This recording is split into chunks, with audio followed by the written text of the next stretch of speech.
Magandang araw po sa inyong lahat. Ako po si Bob Lopez. Halina, samahan niyo ako sa landas ng pag-asa. Sa araw na ito, ang ebanghelyo natin ay mula kay San Mateo.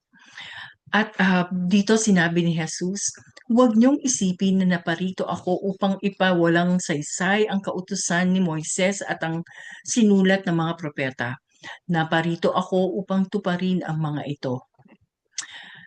Nung pinagninilayan ko ito, medyo nahirapan ako. Ano nga ba ang ibig sabihin ng kautusan ni Moises at ang isinulat ng mga propeta?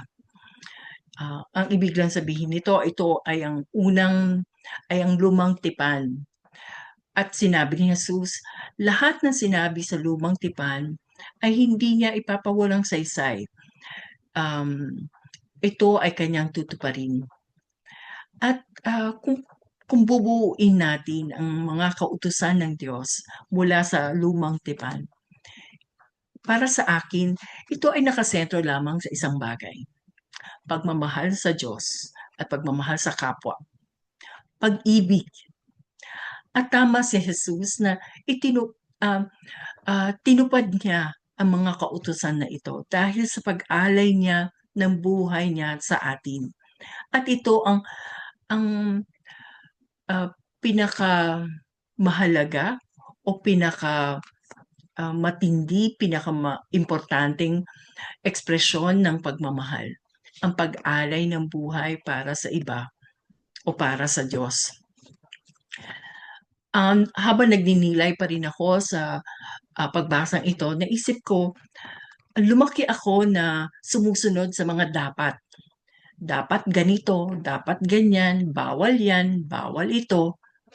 Pero habang lumalim ang pananampalataya at ang relasyon sa Panginoon, naisip ko na yung mga dapat, yung mga kautusan ng Diyos ay hindi lamang mga batas o hindi lamang ito basta-basta kautusan. Ang pagsunod sa mga kautusan o sa mga batas ng Diyos ay dapat maging bunga ng aking pagmamahal sa Diyos at sa kapwa. Kaya kung iisipin ko ang mga kautusan, dapat isipin ko na ito ay ekspresyon ko ng pagmamahal. Kaya hindi dapat ang aking iniisip. Ang aking iniisip ay pagmamahal. Ang kautusan ng Diyos ay pagmamahal. Um, hindi dapat hindi dapat masentro sa dapat o bawal, kundi masentro ito sa pag-ibig.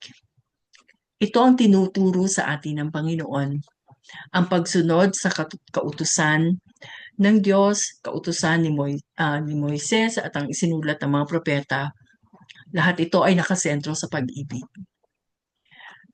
Tulad ng pagmamahal ng Panginoon na pag-aalay niya ng buhay niya para sa atin, nawa matuto rin tayong mag-alay ng ating buhay, ng ating sarili sa Diyos at sa kapwa.